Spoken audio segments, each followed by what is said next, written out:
औज़ुबिल्लाहिमिनश्शैतानिर्रजीम बिस्मिल्लाहिर्रहमानिर्रहीम। ਅੱਜ ਅਸੀਂ ਸਟਾਰਟ ਕਰਾਂਗੇ ਪੱਕੀ ਰੋਟੀ, ਜਿਹੜੀ ਡਾਕਟਰ ਸ਼ਹਿਬਾਜ਼ ਮਲਿਕ ਨੇ ਮੁਰਤਬ ਕੀਤੀ ਹੈ ਤੇ ਇਹਦੇ ਰਾਈਟਰ ਬਾਰੇ ਕੁਝ ਵੀ ਮਾਲੂਮ ਨਹੀਂ ਹੈ।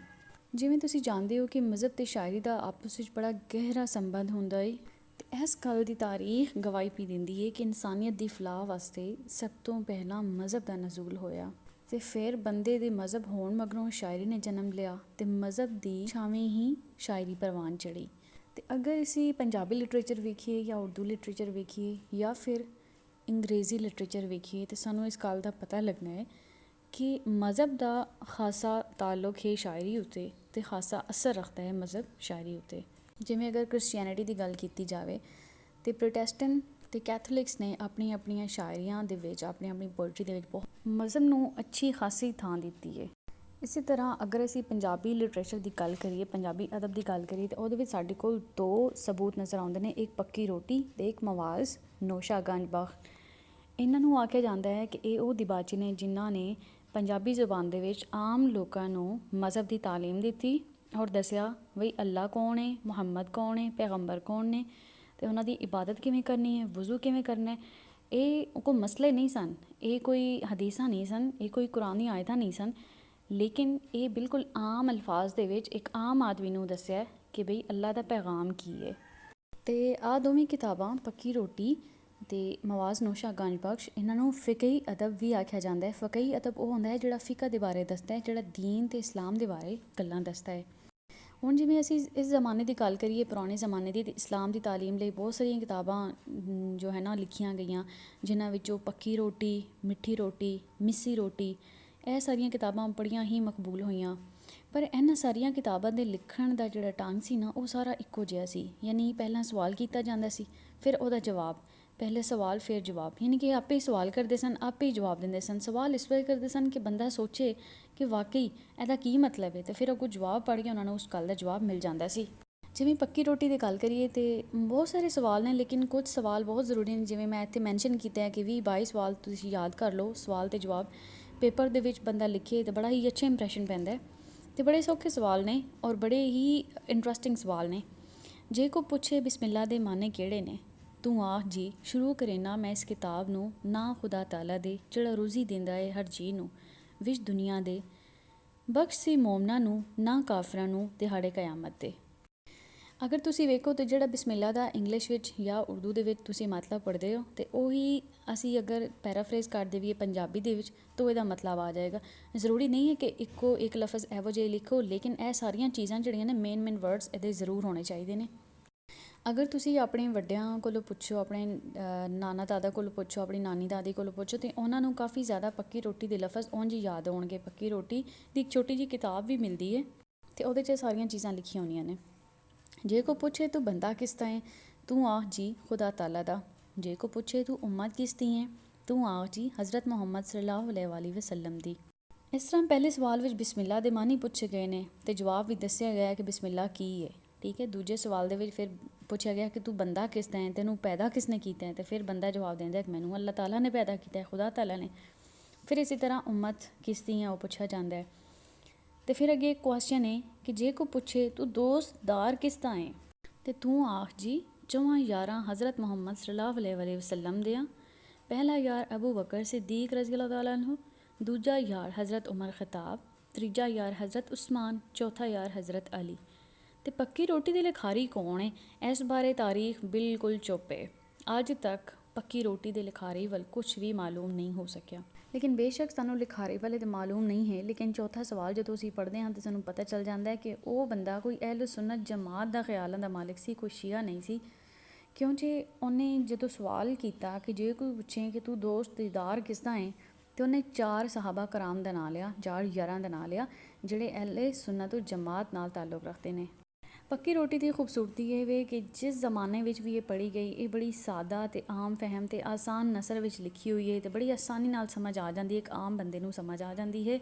ਫਿਰ ਇੱਕ ਸਵਾਲ ਕਰਦਾ ਹੈ ਕਿ ਜੇ ਕੋ ਪੁੱਛੇ ਤੂੰ ਔਲਾਦ ਕਿਸ ਦੀ ਹੈ, ਤੇ ਤੂੰ ਆਖ ਜੀ ਮਹਿਤਰ ਆਦਮ ਸਫੀਉੱਲਾ ਦੀ। ਦੇਖੋ ਨਾ, ਆਦਮ ਦਾ ਲਕਬ ਹੈ ਸਫੀਉੱਲਾ ਤੇ ਉਹਨੇ ਪੂਰਾ ਨਾਂ ਦੱਸਿਆ ਕਿ ਆਦਮ ਸਫੀਉੱਲਾ ਦੀ। ਜੇ ਕੋ ਪੁੱਛੇ ਤੂੰ ਮਿਲਤ ਕਿਸ ਦੀ ਹੈ, ਤੇ ਇਬਰਾਹੀਮ ਖਲੀਲੁੱਲਾ ਦੀ। ਇਬਰਾਹੀਮ ਦਾ ਲਕਬ ਖਲੀਲੁੱਲਾ ਹੈ। ਜੇ ਕੋ ਪੁੱਛੇ ਤੂੰ ਗੁਰੂ ਕਿਸ ਦਾ ਹੈ, ਤੇ ਤੂੰ ਆਖ ਜੀ ਮੁਸਲਮਾਨਾਂ ਦਾ। जे को पुछे तू मज़हब किस दा है, तू आख जी हज़रत इमाम आज़म रहमतुल्लाह अलैह। ਹੁਣ ਦੇਖੋ ਕਿ ਇਹਨਾਂ ਵਿੱਚੋਂ ਬਹੁਤ ਸਾਰੇ ਸਵਾਲ ਐਸੇ ਨੇ ਜਿਨ੍ਹਾਂ ਦੇ ਬਾਰੇ ਆਖਿਆ ਜਾਂਦਾ ਹੈ ਕਿ ਜਦੋਂ ਇਨਸਾਨ ਮਰ ਜਾਂਦਾ ਹੈ, ਫੌਤ ਹੋ ਜਾਂਦਾ ਹੈ, ਕਬਰ ਵਿੱਚ ਉਤਾਰਿਆ ਜਾਂਦਾ ਹੈ ਤੇ ਮੁਨਕਰ ਨਕੀਰ ਕਿਹੜੇ ਸਵਾਲ ਕਰਦੇ ਨੇ। ਉਹਨਾਂ ਵਿੱਚੋਂ ਬਹੁਤ ਸਾਰੇ ਸਵਾਲਾਂ ਦੇ ਜਵਾਬ ਇਹਨਾਂ ਵਿੱਚ ਲਿਖੇ ਹੋਏ ਨੇ। ਤੇ ਅਗਰ ਇਨਸਾਨ ਸਾਰੀ ਜ਼ਿੰਦਗੀ ਇਹੀ ਅਕੀਦਾ ਰੱਖੇ, ਇਹਨਾਂ ਅਕੀਦਾਂ ਉੱਤੇ ਹੀ ਚੱਲੇ, ਤੇ ਜ਼ਾਹਿਰੀ ਗੱਲ ਹੈ ਕਿ ਅਗਲੇ ਜਾਨ ਮਰਨੇ ਤੋਂ ਬਾਅਦ ਜਦੋਂ ਉਹਦੇ ਕੋਲੋਂ ਸਵਾਲ ਕੀਤੇ ਜਾਣਗੇ ਤਾਂ ਉਹ ਜਵਾਬ ਵੀ ਇਹੀ ਦੇਵੇਗਾ। ਜੇ ਕੋਈ ਪੁੱਛੇ ਸਭ ਇਮਾਮ ਮਜ਼ਹਬ ਦੇ ਕਿਹੜੇ ਨੇ ਤੇ ਤੂੰ ਆਖ ਜੀ 4। ਪਹਿਲਾ ਮਜ਼ਹਬ ਹਜ਼ਰਤ ਇਮਾਮ ਮਾਲਿਕ, ਦੂਜਾ ਇਮਾਮ ਸ਼ਾਫੀ, ਤੀਜਾ ਇਮਾਮ ਅਬੂ ਹਨੀਫਾ ਤੇ ਚੌਥਾ ਇਮਾਮ ਅਹਿਮਦ ਹੰਬਲ।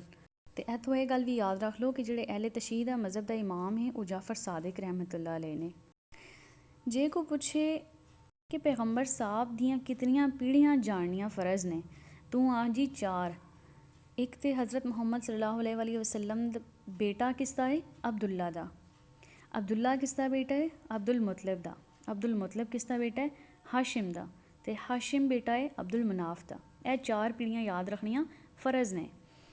ਜੇ ਕੋ ਪੁੱਛੇ ਤੂੰ ਮੁਸਲਮਾਨ ਕਦੋਂ ਦਾ ਹੋਇਆ ਹੈ ਤੇ ਤੂੰ ਆਖ ਜੀ ਰੋਜ਼ੇ ਮੀਸਾਕ ਦਾ, ਜਿਸ ਦਿਹਾੜੇ ਖੁਦਾ ਤਾਲਾ ਸਭ ਅਰਵਾਹ ਪੈਦਾ ਕੀਤੇ ਸਨ। ਜੇ ਕੋ ਪੁੱਛੇ ਸਭ ਈਮਾਨ ਕਿਤਨੇ ਹੈ, ਤੂੰ ਆਖ ਜੀ 5। ਉਹ 5 ਕਿਹੜੇ ਕਿਹੜੇ ਨੇ? ਪਹਿਲੇ ਉਹਦੇ 'ਚ ਨਾਂ ਦੱਸੇ ਗਏ ਨੇ ਈਮਾਨ ਮਕਬੂਲ, ਈਮਾਨ ਮਤਬੂ, ਈਮਾਨ ਮਾਸੂਮ, ਈਮਾਨ ਮੌਕੂਫ ਤੇ ਈਮਾਨ ਮਰਦੂਦ। ਫਿਰ ਉਹ ਇਹਨਾਂ ਦੀਆਂ ਤਾਰੀਫਾਂ ਵੀ ਦੱਸਦੇ ਨੇ। ਉਹ ਕਹਿੰਦੇ ਜੀ ਜਿਹੜਾ ਈਮਾਨ ਪੈਗੰਬਰਾਂ ਦਾ ਉਸ ਦਾ ਨਾਂ ਈਮਾਨ ਮਕਬੂਲ ਹੈ, ਉੱਤੇ ਜਿਹੜਾ ਈਮਾਨ ਫਰਿਸ਼ਤਿਆਂ ਦਾ ਉਸ ਦਾ ਨਾਂ ਈਮਾਨ ਮਤਬੂ ਹੈ, ਤੇ ਜਿਹੜਾ ਈਮਾਨ ਮੋਮਨਾਂ ਦਾ ਉਸ ਦਾ ਨਾਂ ਈਮਾਨ ਮਾਸੂਮ ਹੈ, ਤੇ ਜਿਹੜਾ ਈਮਾਨ ਮੁਨਾਫਿਕਾਂ ਦਾ ਉਸ ਦਾ ਨਾਂ ਈਮਾਨ ਮੌਕੂਫ ਹੈ, ਤੇ ਜਿਹੜਾ ਈਮਾਨ ਕਾਫਰਾਂ ਦਾ ਹੈ ਉਸ ਦਾ ਨਾਂ ਈਮਾਨ ਮਰਦੂਦ ਹੈ। ਇਸ ਤਰ੍ਹਾਂ ਪੱਕੀ ਰੋਟੀ 'ਚ ਕੁੱਲ 46 ਸਵਾਲ ਪੁੱਛੇ ਗਏ ਨੇ। ਕਿਤਨੇ ਸਵਾਲ? 46 ਸਵਾਲ, 46 ਕੁਐਸਚਨ ਪੁੱਛੇ ਗਏ। ਤੇ ਇਹਨਾਂ ਸਾਰਿਆਂ ਦੇ ਵਿੱਚੋਂ ਯਾਦ ਰੱਖ ਲਓ ਕਿ ਜਿਹੜਾ ਸਵਾਲ ਨੰਬਰ 19, 20, 21, 25, 28, 30, 31, 32 ਐਂਡ 39, 41, 43, 45 ਤੇ 46 ਇਹ ਜ਼ਿਆਦਾ ਅਹਿਮੀਅਤ ਰੱਖਦੇ ਨੇ ਤੇ ਉਹਨਾਂ ਦਾ ਮੁਖਤਸਰ ਜ਼ਿਕਰ ਜਿਹੜਾ ਨਾ ਹੁਣ ਅਸੀਂ ਕਰ ਦਿੰਦੇ ਹਾਂ ਥੋੜ੍ਹਾ ਜਿਹਾ।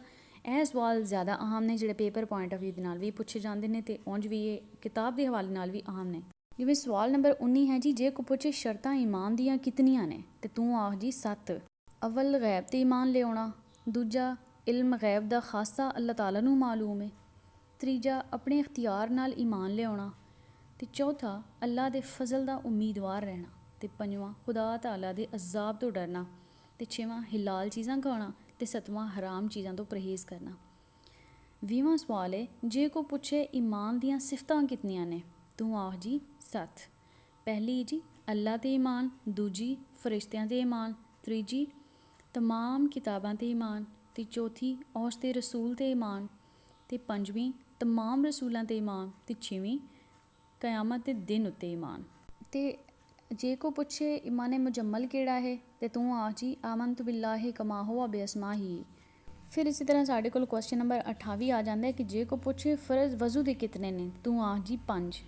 मूँह धोना 1, बावां धोना 2, चौथा हिस्सा सर दा मसा करना 3, यानी कि चौथाई हिस्से पे मसा करना।